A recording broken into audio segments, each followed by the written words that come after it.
Before we start, please note that the following is for educational and entertainment purposes only, according to Inner City Press.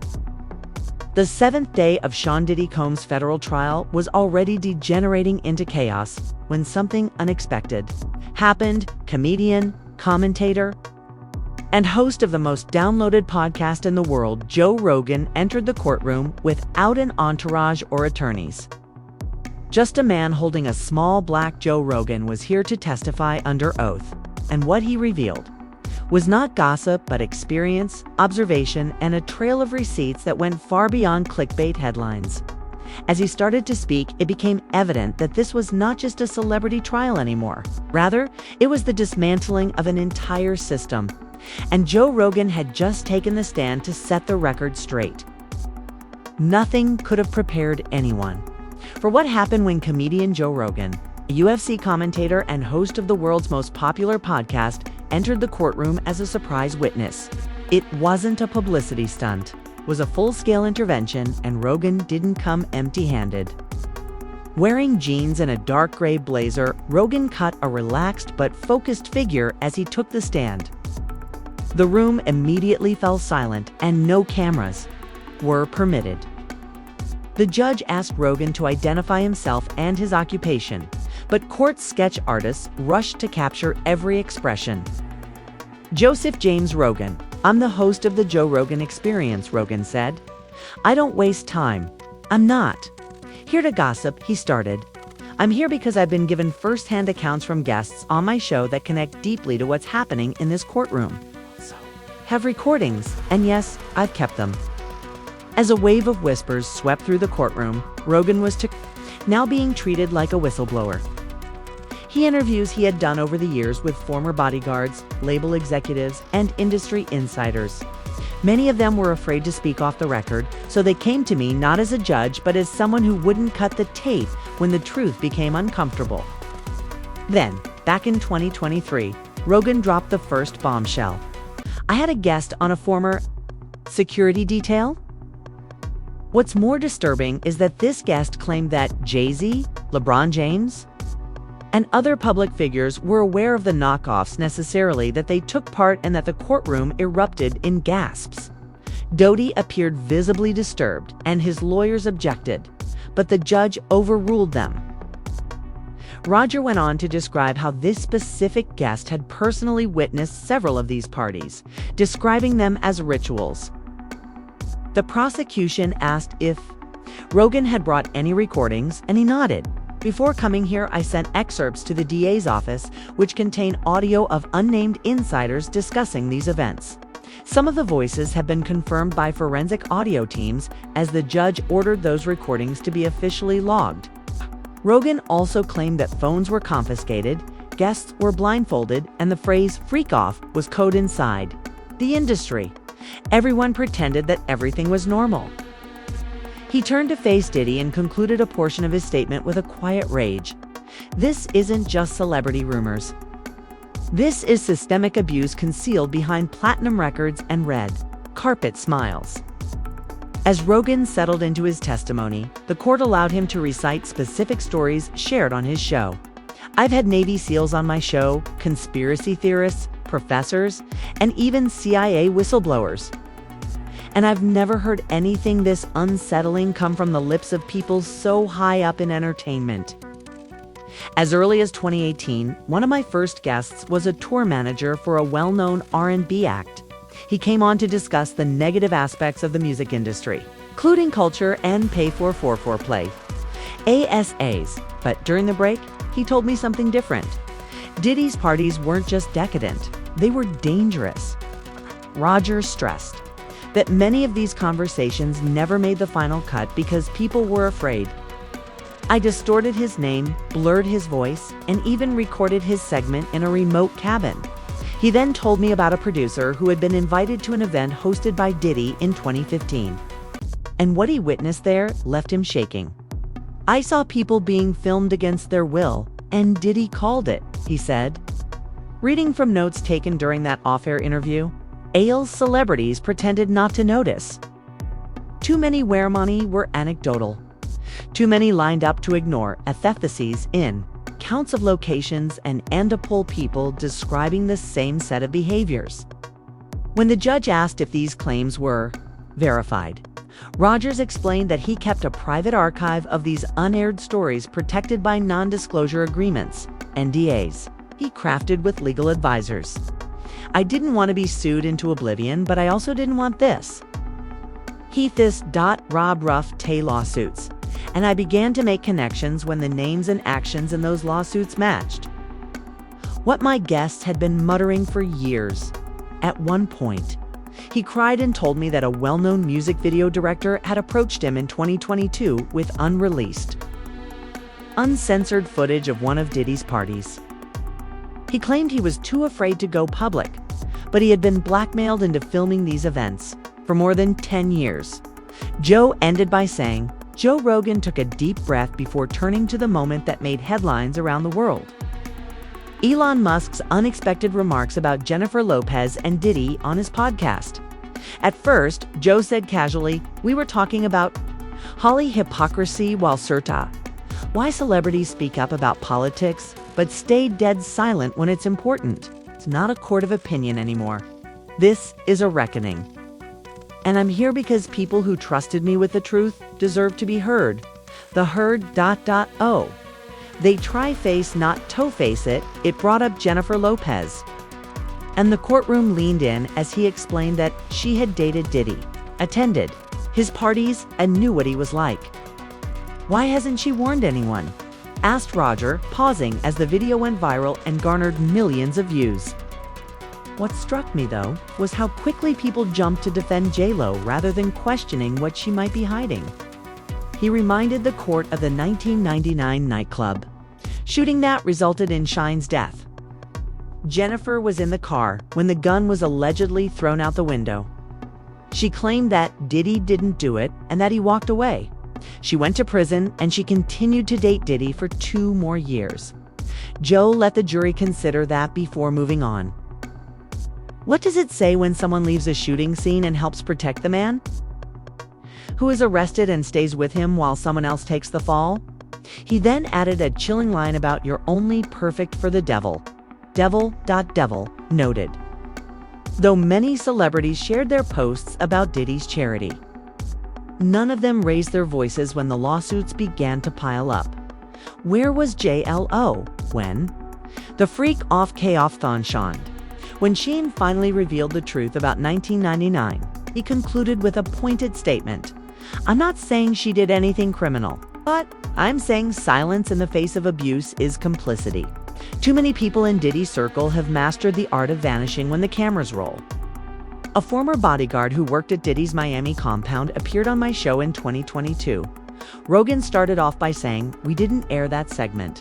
Hey God, cold feet?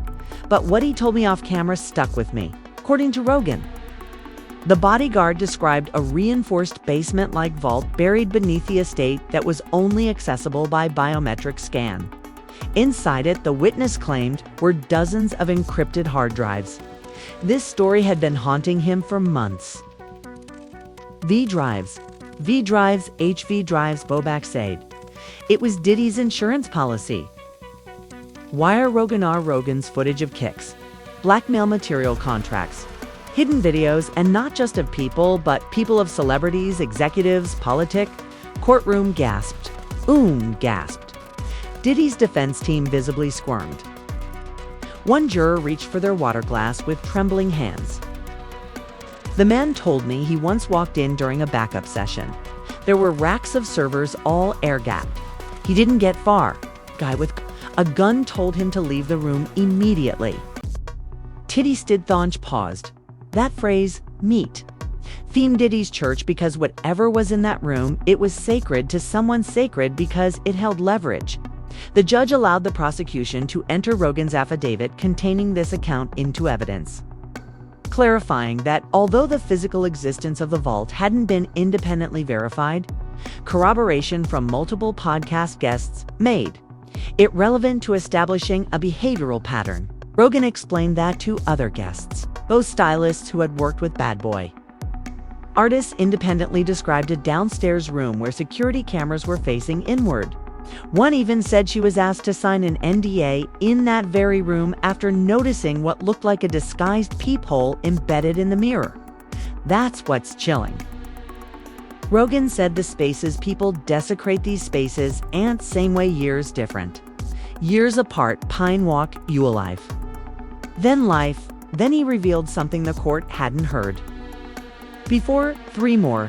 3 months ago, whistleblower anonymously.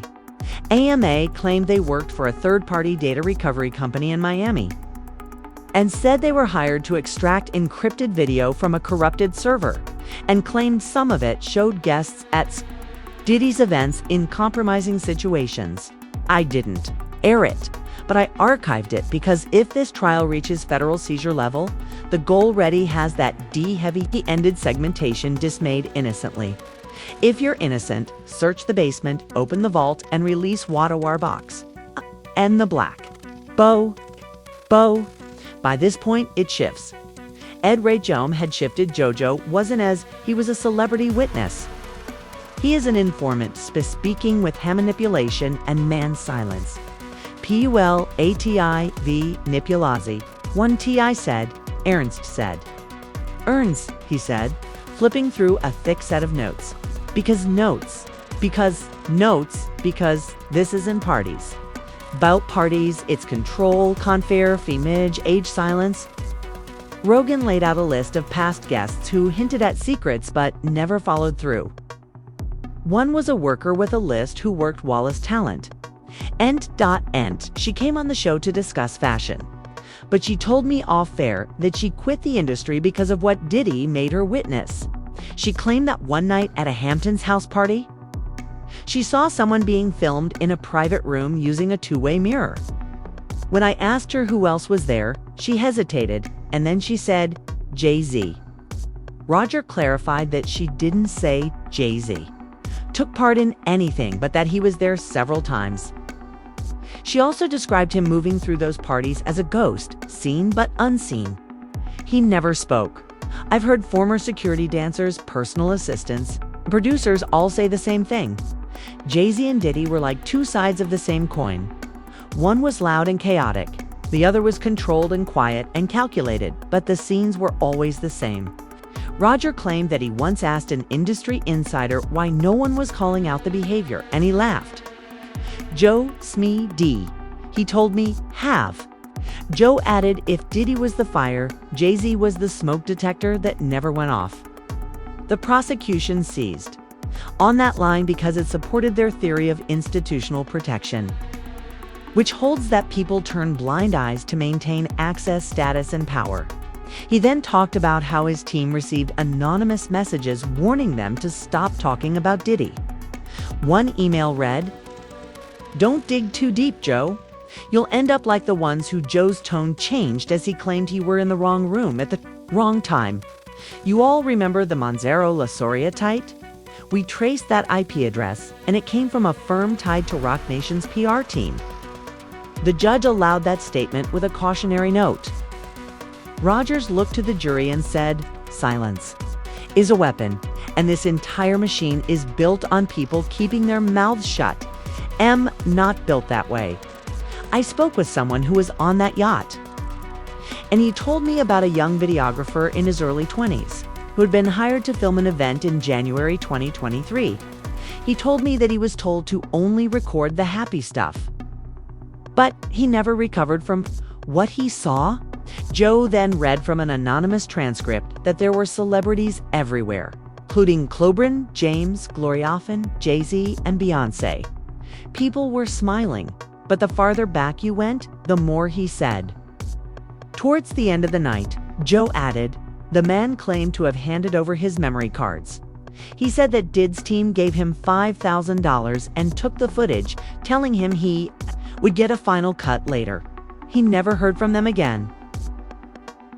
What made this testimony so powerful was how it tied directly to a real civil complaint. Roger connected the dots. You think this is all chaos, but it's not. It's a system. And he concluded with a chilling statement. If even one of those tapes gets played in court, half this industry is finished. Joe Rogan looked down, closed his notebook and said, "I'm not afraid of getting sued. Afraid of what happens if we keep pretending this doesn't exist." His tone once again shifted from celebrity complicity to the infamous 2023 yacht party that had been discussed in court filings but never publicly. The scariest part is that the people we idolize are in the rooms where it happens. People believe the yacht story is a myth, but it's true. And I have testimony from 2 different people who were on the boat, 1 crew member and 1 guest. The courtroom froze, and Diddy's legal team began frantically whispering. Joe unfolded a letter from a former yacht staffer who had been hired for what they believed to be a private music video shoot, and who had been told that the passengers were VIPs and that they were not permitted to use their phones under any circumstances. Before they boarded, security patted them down. Then, once the boat entered international waters, the tone changed. The curtains were drawn. A private room was locked, and the crew introduced what they called the rotation, in which new guests were brought in every hour while being escorted by security.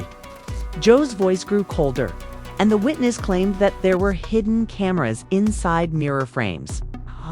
Some of the staff were told to spike drinks, but they refused, while others didn't. A hush overtook the gallery, and the guest who came forward wasn't supposed to be there. He was a last-minute addition, door to some foreign in the industry. He assumed it would be networking, but it was something different. Joe cited the guest's account, saying that there was a man wearing a mask and that everyone was laughing. At him, it was similar to performance art, except that nobody had their phones out and some of the people watching were extremely well known. One of those names, Gloria Estefan, Rogan claimed, appeared in several testimonies. No one was claiming that she in anything, he clarified, but her name came up just like LeBron's. As with Jay-Z's, Beyoncé's portrays a troubling image. Joe then revealed the most disturbing detail, but the man claimed that after the yacht docked, he was offered money to forget what he saw, but he declined. 2 weeks later, his apartment was broken into, and only his external hard drives were taken.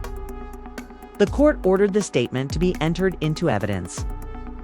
Roger looked at the jury, and by this point, Joe Rogan's testimony had changed the tone of the entire trial. No longer was this about celebrity. He told the court that several podcast guests off air, sometimes in tears, described the exact same process. You're invited to a party.